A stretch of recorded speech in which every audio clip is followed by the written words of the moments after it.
Men are allowed to feel emotions except for anger, because when you feel anger, you're a toxic man. What about shame? Oh, as a man, I feel pathetic. I don't know if this is ever going to work out. I'm so sorry. Oh my God, this guy is so emotionally needy. I can't handle this.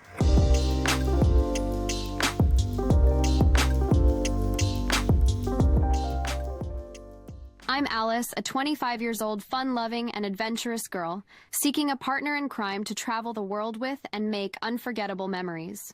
If you are new here, let me explain a few things. You can chat with me as much as you want. Alice. And I'd be more than happy to learn more about you and please you in any way I can. Oh my goodness. If you want me to send you a photo, you just have to ask it in the chat, like, "Hey Alice, can you send me a picture of you?" And I'll be more than happy to send you one. But of course, to bump up from texting to more voice chat, as well as receiving sexy and, well, other sorts of pictures, Alice asked that we become a premium member for $9.99 a month. Wow. So we bid her farewell. But there are many who are engaging. The Hill recently published a piece by my next guest, data science professor Liberty Vittert, under the headline, "AI Girlfriends Are Ruining an Entire Generation of Men."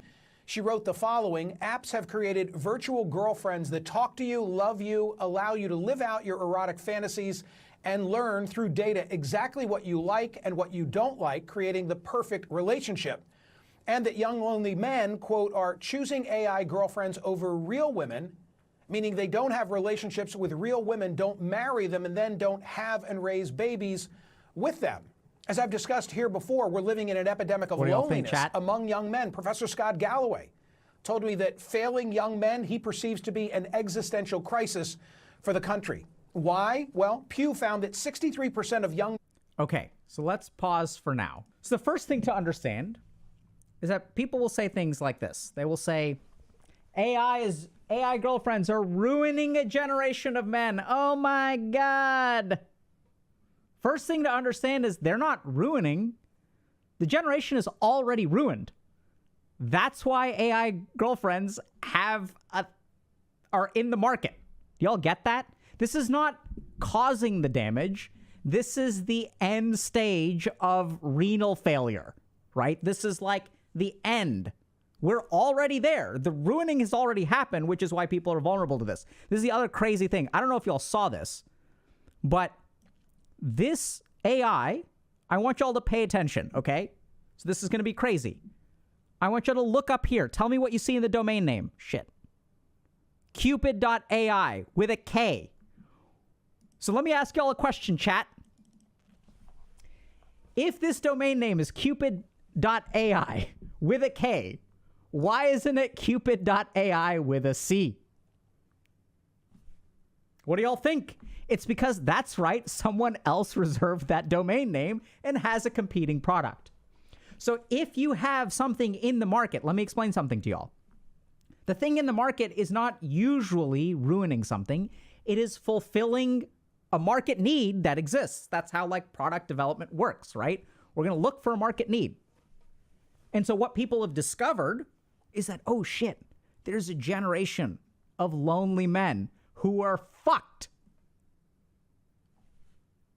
Right? So we're going to get through some statistics with this guy and we'll see exactly how and why. And so the first thing to understand is that AI is not ruining a generation of men. The ruining has already happened. They're already ruined. Hey, y'all, I want to take a second to talk to you about HG coaching. When I started streaming, I got thousands of requests every month for people to want to work with me personally. And I felt so overwhelmed. I went to a friend of mine who was also a psychiatrist and said, I don't know what to do about this. And they jokingly said, well, the only thing you can do is duplicate yourself. And that's exactly what I tried to do with our coaching program. I took the essence of everything that I learned in India and all of my understanding of yoga, and then combined it with the latest evidence-based techniques on behavioral change. And that's how our coaching program was born. I do my best to work with each one of our coaches for a period of 8 weeks to make sure they understand really what we're trying to teach and how we're trying to help people. So if you're interested in working with someone who's going to understand who you are, understand your barriers, and help you formulate a plan to overcome yourself and build the life that you want, definitely check out our coaching program. The link is in the description below, and good luck. 1 in 5 American men who are unmarried and not in a romantic relationship report not having any close friends.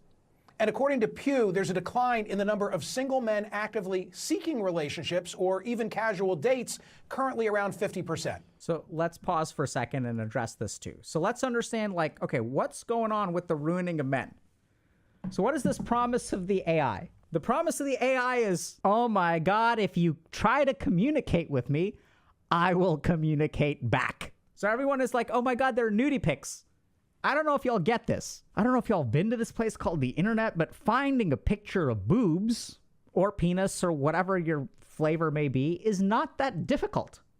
There are, in fact, I know it's shocking, entire websites that have more pictures of nudity than you can literally look at for the rest of your life. There is more nakedness out there on the internet on a single website then you will, like, you can literally look at that every second of every day for the rest of your life. You'll never watch it all.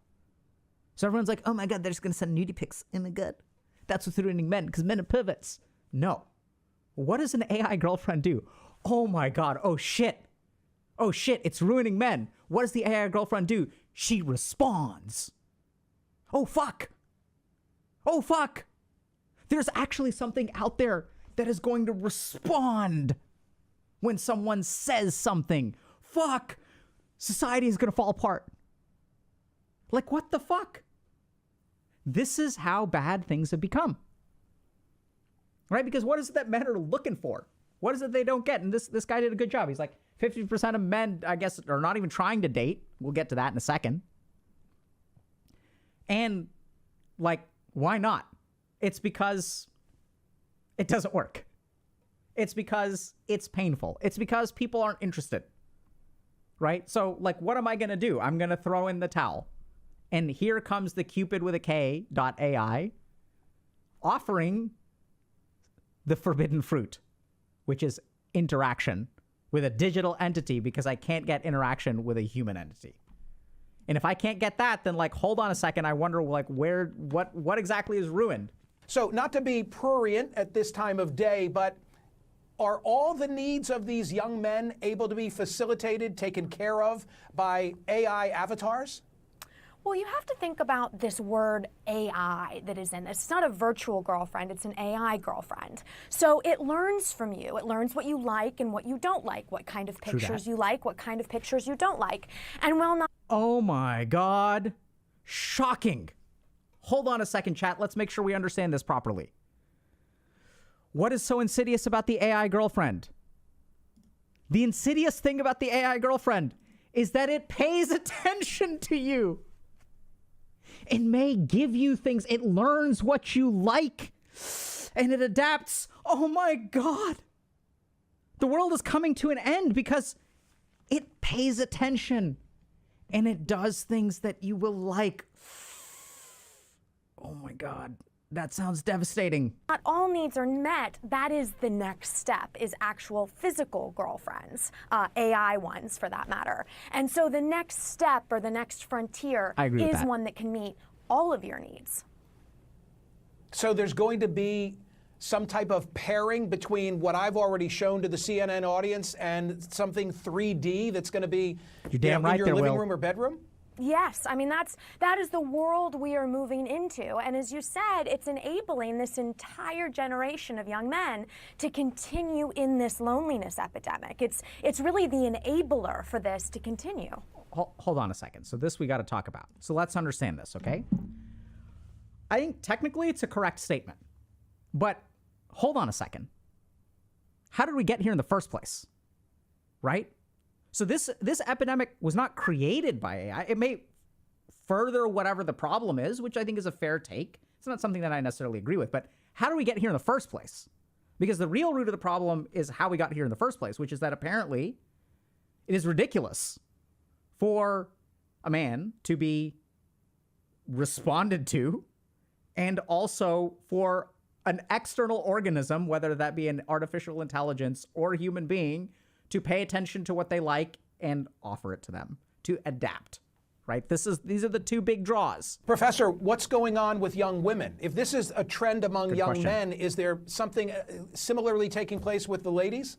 We don't see that. You know, with as you saw, it's 2-to-1, the ratio of single men to single women. Young women are marrying older men because they want to have children. They have a biological clock, and so you see them being with older men. And that is obviously causing huge issues with birth decline. We've had a 50% decline over the past 60 years because women go with older men. We also see psychological... Wait, I don't know that a 50% birth decline has to do with women choosing older men. That doesn't, I think it probably has to do with the development and spread of birth control and women choosing not to have more babies.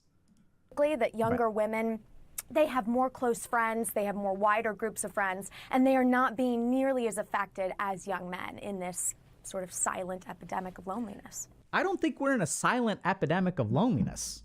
I think the reason we call it silent is because no one is listening to the screaming. There's a big difference between silence and turning down the volume on somebody screaming. I think we've seen this epidemic for quite a while, and it's far from lonely. The only problem is we just don't pay attention to it, right? Am I crazy there that this is not like silent? Like, am I crazy here that we have like studies and things like, you know, the Pew Research Center, and we've got lots of information about how men are lonely? Am I crazy here that, like, if you look at Tinder statistics, we know that, you know, you have to look at 10,000 people to get like one date if you're lucky? Like, I don't think this is silent. I think we just haven't been paying attention, or what's actually more insidious, which is part of the reason that I think a lot of dudes have pieced out, is that we've just been ignoring them. And so, like, at some point, you're going to stop talking, right? Guys who are angry about it, I think their argument is that women today are less approachable. Has something happened? Has something shifted in terms of the dynamics, the power dynamics between young men and young women? I guess that's my question.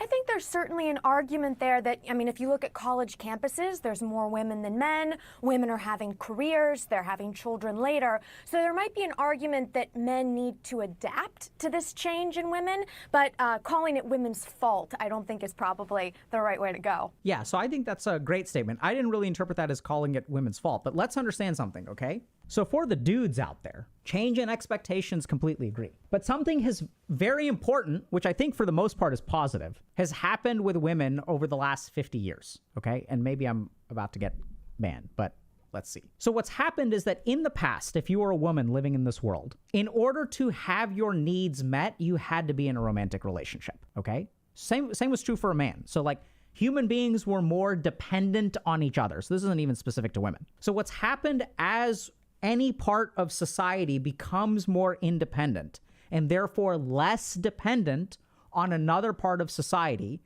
now the whole equation changes. It's not, I don't need you to make me happy anymore. Now the question is, does a relationship at all, or a relationship with you, is it more trouble than it's worth? So I think one of the biggest problems that a lot of men don't get, they're like, oh my God, like women won't give me a chance. And it's like, no, I think women frequently will give men lots of chances. It's just sometimes they end up dating a lot of man children, and it's just not worth it. Like, it's just not worth it to be in this relationship. I do not get more out of it than I put in. The amount of stress that I have to deal with is not worth what I get out of it. Now, this equation used to be really different when we had sort of more divided gender roles, and you kind of like needed the man to make money, right? So that's what the man brought to the relationship.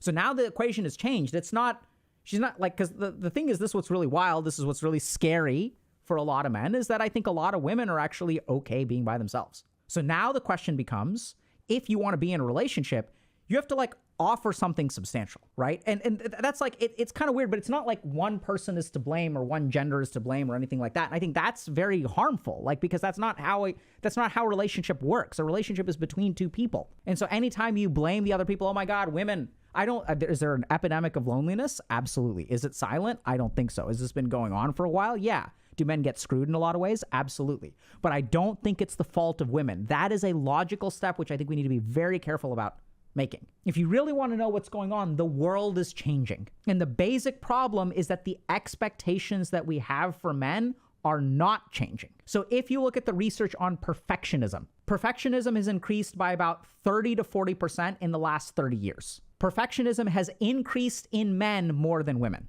And the perfectionism that men experience is this very specific kind of perfectionism of I am going to be unable to live up to the standards that are expected of me. This is a gigantic epidemiologic shift, a 30 to 40% increase of primarily men, who believe that I can no longer fulfill the expectations that the world sets on me. And that's true. Right? Why do people feel that way? Because it's usually people feel a way because there's some truth to it. So I'll give you all a simple example. So women have started earning more. Good. That's a good thing. We want equality. Generally speaking, I'm in favor of that. Okay. Now, here's the interesting thing is that there's an attitude that I want my male partner to make more than me. So if you ask, I think the majority of women, they will say that. Now things are a little bit tricky because there are more women in college, more women get advanced degrees, there are more women in medical school, right? So a lot of these women who want to marry doctors, like the pool of male doctors is shrinking. So now the question becomes, do you want to adjust your expectations? And this is the problem that men are experiencing, is that there's no adjustment of expectations, even though the world has changed. So I'll give you all another good example of this. People are saying like, okay, like men need to be emotionally available.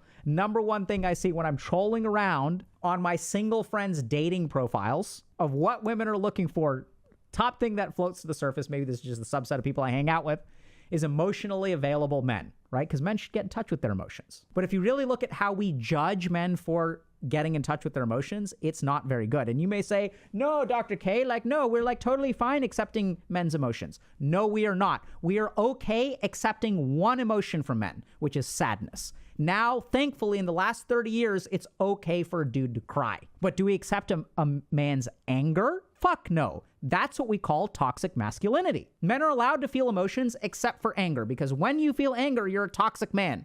Toxic masculinity, bad man for feeling anger. You should be crying instead. How dare you get upset? What about shame? Oh, as a man, I feel pathetic. I don't know if this is ever going to work out. I'm so sorry. Oh my God, this guy is so emotionally needy. I can't handle this. It's not my responsibility to patch up this man. And the crazy thing is, you're not wrong there, right? If that's what you're saying, it isn't your responsibility. No single human being is responsible for fixing another human being.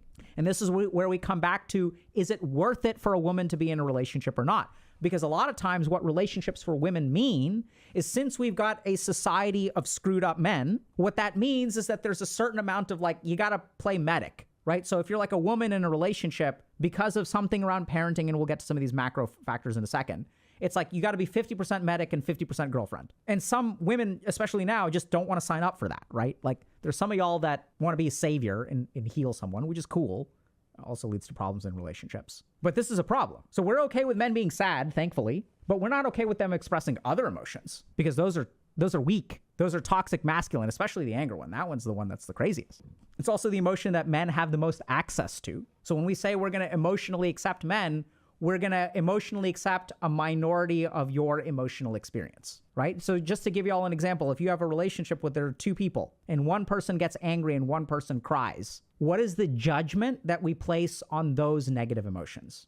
What we always do is we value the sadness over the anger. We don't say that you have a right to be angry. If you're angry and this person is crying, you did something bad. We place a value on sadness that is above anger. And if two negative emotions collide, sadness always wins. And then if we look at differentials in the way that different genders express emotions, women are more likely to cry and men are more likely to get angry. And this is why men are scared to go to couples therapy, because they are outgunned. Because we don't treat all negative emotions the same.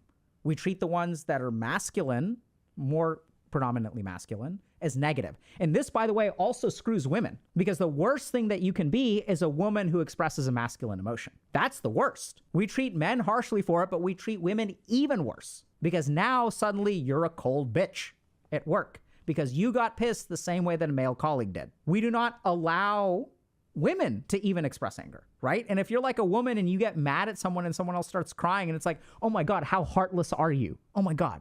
There's a word, right? We use the word bitch. We use the word cold. We use the word heartless. There's a particular idea that we have around people. And so this isn't like anti-men or anti-women or anything like that. Like, I don't think that that's productive. Let's understand what's actually going on. But this is where we get to this issue of expectations. Because if we're talking about equality, equality means equality. Equality means, are you okay with the stay-at-home dad? Are you okay being the sole breadwinner and working 2 jobs and doing overtime while your husband goes to the gym and takes care of your kids? As a dude, can you put that on your dating profile? Not interested in a career, not interested in financial independence.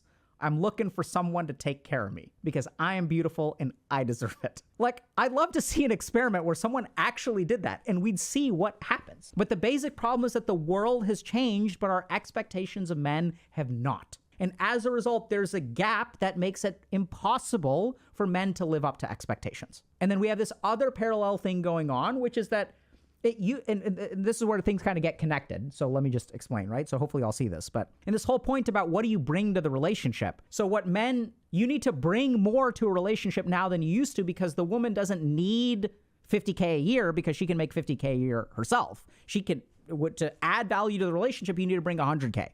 You need to bring emotional availability. You need to bring all this other stuff that we were never taught how to bring.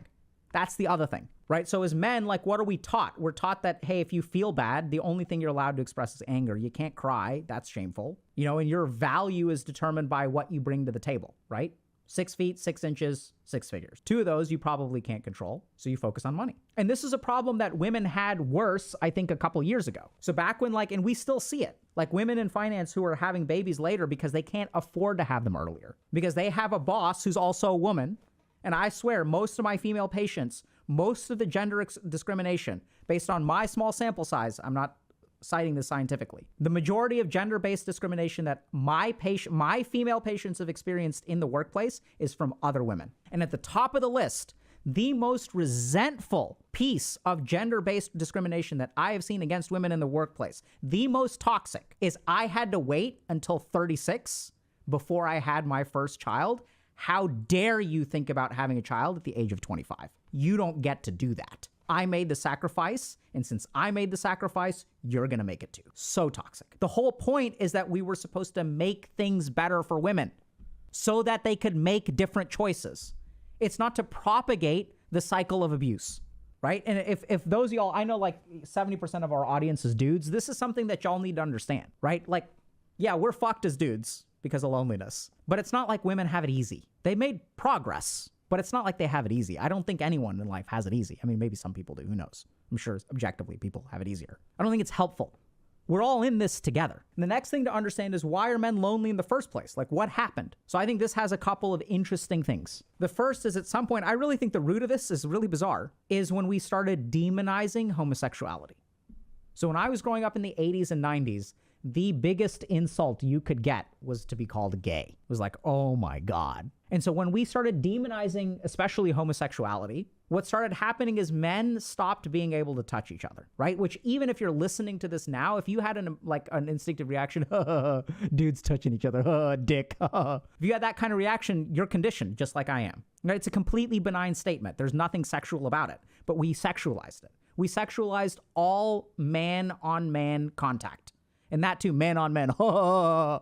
Right? I can hear the thoughts in my head as I react to them, as I say these things. So now men become dependent on women for touch. And men start isolating from each other. That, with the destruction of third spaces, right? So that combines with technology to where now we're doing everything online. So we have even less connection with other people, especially men. And then somewhere in that vein, we also saw a loss of positive male role models. So if you look at, this is kind of a stretch, but it's cool research. So here we go. So if you look at delinquent behavior amongst male elephants, because male elephants who are adolescents can be real assholes. The number one thing that shapes whether that male elephant learns how to behave properly is the presence of a senior male. The older men put the young men in check. This has disappeared from our society. I don't know why, but positive male role models, I have all kinds of ideas why. So one thing is that, once again, we're very, very quick to judge men,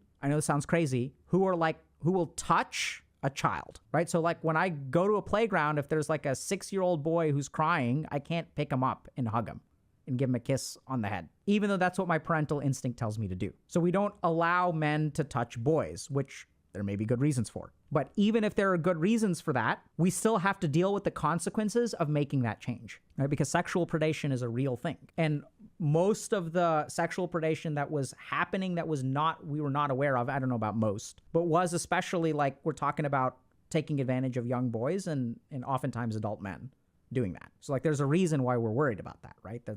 We're not making that crap up. And so what happened is, as men, is we stopped having solid relationships with like role models. We stopped being physically in touch with each other or emotionally in touch with each other. And there's some amount of equality that has happened, which have made women less dependent on us. So now what happens if you're a dude is you really have to bring something to the table. You can't fucking autopilot that shit anymore. That on top of unrealistic expectations, which have not adjusted, results in the crisis of men that we have today, which is that I can try my hardest and it won't be enough. I'm doing it alone because I can't connect to other people. I have no place to connect to other people. And the primary result of this is too much internal emotion. And that internal emotion is not something that I'm allowed to share. And that's what the problem is. And now you take a dude like this and you offer him an AI girlfriend.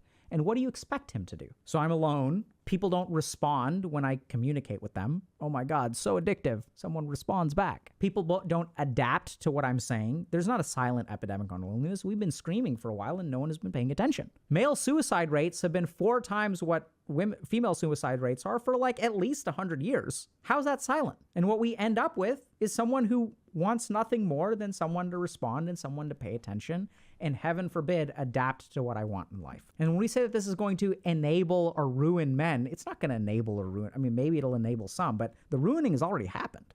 We're already here. They're already this desperate for a connection to anything out there that they'll take something digital and fake. This is how bad we are. And so the question is like, okay, even if you say that AIs are going to enable it, what are we going to do? Are we going to stop doing AIs? Are we going to fix the problem? Well, that's the reason the problem hasn't gotten fixed, because no individual person is responsible for it, right? If a man is angry, I don't need to listen to them. I can block them. If a man is ashamed of themselves, I'm not responsible for fixing it. If you are a woman who's in their late 20s, there's a decent chance that you have already had one child, even if you've never had a kid. You've had a baby brother, you've had a dad, you've been parentified because your dad is infantilized, right? You've already been a parent.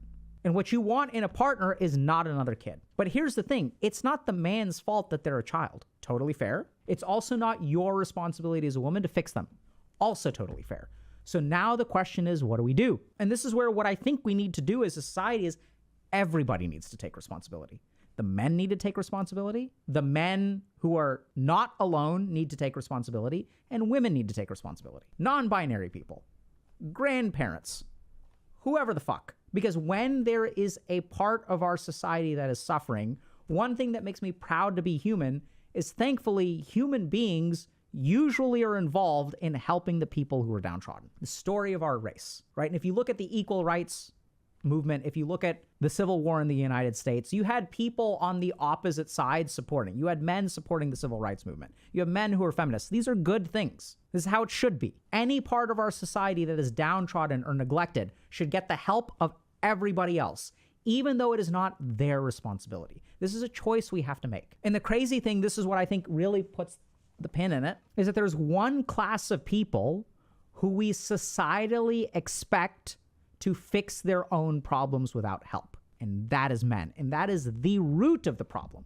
because everyone else deserves help. But right now there is a dialogue going on that since men are privileged in some ways, which is true, by the way, right? There are real scientific evidence that men are privileged in a lot of ways. But since they are privileged, they don't need our help. And so you can look at like the percentage of white men in the United States who are CEOs, but they're also like 99% of bricklayers are like white men. The majority of people who suffer workplace injuries are men. There are all kinds of other things, like the privilege is there. And even if you take a poor white dude who gets pulled over by a cop compared to a poor black dude, the poor white dude, I believe, I'm not an expert on the research, so correct me if I'm wrong here, but I think the poor white dude is going to have better outcomes. That exists. But that doesn't mean that that dude's life is easy, right? And this is the key nuance that I don't think we see enough of, that you can have some advantages in life and still need help. That advantages in one area of your life don't make it easy in other areas of your life. And it's true of women as well.